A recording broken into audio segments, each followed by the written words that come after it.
দেখো এখানে একটা সুন্দর ইকুয়েশন দেওয়া আছে, একটা 3x square plus 4x minus 15 equal to 0। এটা একটা সেকেন্ড ডিগ্রি ইকুয়েশন। এখানে বলা হয়েছে কি, বলা হচ্ছে এটাকে solve by completing the square, অর্থাৎ এটাকে একটা হোল স্কয়ার ফর্মে এনে সলভ করতে বলা হচ্ছে। তাহলে আমরা কিভাবে করব? দেখো প্রথমে আমি একটা কাজ করি, 3x square plus 4x equal to 15 লিখলাম। ঠিক আছে, এই 15টাকে এবার পাঠিয়ে দিয়েছি। এবার কি করব, দেখো এটাকে কোনো হোল স্কয়ার ফর্মে আমি আনতে পারছি না, কারণ এখানে 3 আছে। 3 মানে তো √3 হোল স্কয়ার, কিন্তু রুট নিয়ে আসলে এটা একটা খুব বাজে ব্যাপার হয়ে যাবে।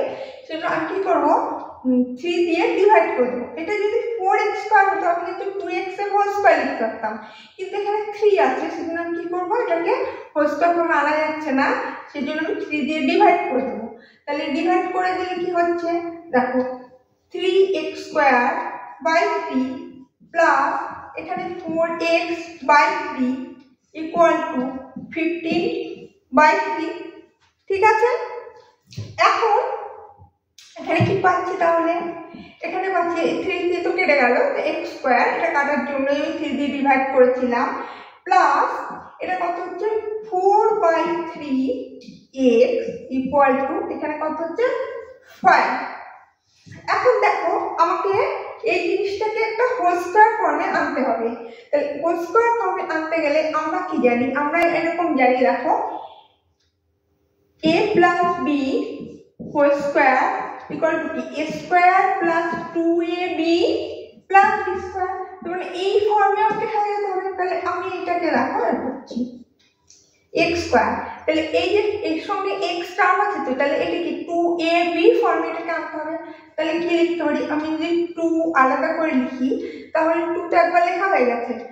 আচ্ছা, এই x টাকে আমি এর সঙ্গে গুণে দিলাম, এই x টাকে 2a হয়ে গেল। এবার b জায়গায় কি বসবে, তাহলে 2 দেখো নেওয়া হয়ে গেছে, তাহলে আর কি পড়ে থাকলো, আর থাকলো 2/3। ঠিক আছে, 2 × 2 মানে 4 ছিল। আচ্ছা, তাহলে আমার এখানে আর কি দরকার, এটাকে a plus b whole square ফর্মে আনতে হলে কি দরকার, এই যে b a হোল স্কয়ার দরকার।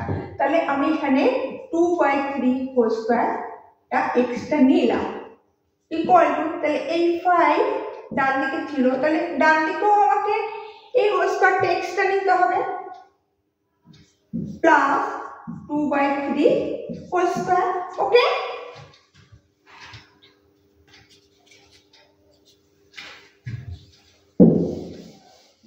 এবার তাহলে আমি এটাকে লিখতে পারি x প্লাস 2/3 হোল স্কয়ার। তাই লিখলাম x plus 2/3 whole square equal to 5 plus মানে কত হচ্ছে, 2 স্কয়ার মানে 4 আর 3 স্কয়ার মানে 9। তাহলে এই জিনিসটাকে আমি এখানে অ্যাড করে লিখে দিচ্ছি একবারে। দেখো 5 × 9 কত, 45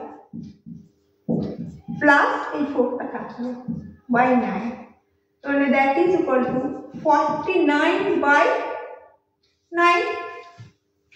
এখন আমি এটাকে যদি স্কয়ার রুট করি, অর্থাৎ তাহলে কি হয়, এদিকেও স্কয়ার রুট হয়ে যায়। তাহলে আমি এরকম লিখতে পারি, তো therefore x plus 2/3 equal to plus minus √4 of 49/9, that is equal to plus minus. আচ্ছা, 49 থেকে কত বাইরে আসবে, 7, কারণ 7 স্কয়ার মানে 49, তাহলে 7 আসলো।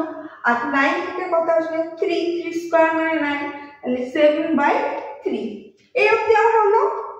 therefore x equal to plus minus 7/3 minus 2/3।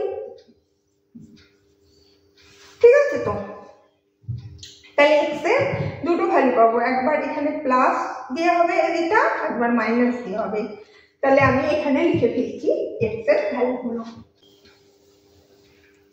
তাহলে কি লেখা যায়, তাহলে x এর দুটো ভ্যালু হচ্ছে, তাহলে therefore x equal to এখানে যখন প্লাস হবে প্লাস 7/3 মাইনাস 2/3, আরেকটা কি হতে পারে, এক্স এর আরেকটা ভ্যালু হতে পারে এক্স ইকুয়াল টু, এখানে আমি মাইনাস ধরবো এটাকে, -7/3 -2/3। তাহলে এখানে কত হচ্ছে, দেখো নিচে তো 3 ছিলই, কোনো অসুবিধা নেই। তাহলে কি হবে, এটা 7 - 2 that is equal to 5/3। এটা হলো x এর একটা ভ্যালু, x equal to 5/3। এখান থেকে কি পাচ্ছি, এখান থেকে পাচ্ছি নিচে তো 3 ছিলই, তাহলে এখানে -7 - 2 that is equal to -9/3। এবার এই 3 দিয়ে যদি 9 কে কাটি তাহলে কত হয়, 3 হয়, মানে that is equal to -3। তার মানে আমি পেলাম x equal to -3, এই আরেকটা ভ্যালু। তার মানে আমাদের आंसर কি, therefore answer is x equal to, একটা হবে 5/3, একটা হবে -3। these are the answer। ঠিক আছে, ক্লিয়ার?